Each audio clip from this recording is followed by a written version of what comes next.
¿Quién tiene una sábana? Un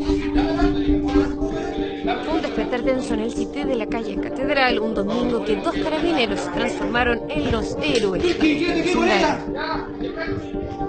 Ella embarazada y ella fue como a las 8, un dolor. Cinco sale urgente que su señora estaba botando mucha sangre, que estaba a punto del parto.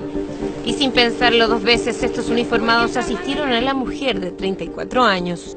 Llegar acá, efectivamente, al ingresar pudimos ver a esta mujer que se encontraba atendida, finalizando ya su trabajo de parto.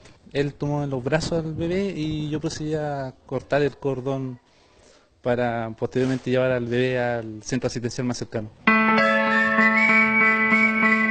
Todos los vecinos del Cité presenciaron cómo ambos carabineros ayudaron a la joven y también tranquilizaron al padre. Esta pareja de haitianos llegó hace 1 año y medio a Chile, vive en una pequeña habitación. Ambos en su país ya habían perdido 2 bebés, por eso estaban asustados.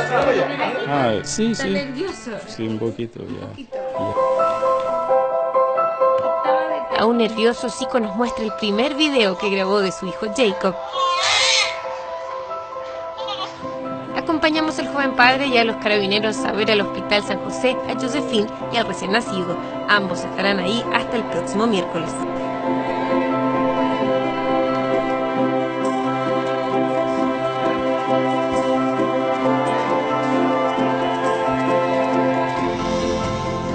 El cabo segundo Nelson Pilquinao y el sargento Cristian Balboa de la tercera comisaría estarán para siempre en la memoria de esta pareja de inmigrantes que decidió hacer familia en Chile. Ambos en mayo ya reciben su carnet de identidad.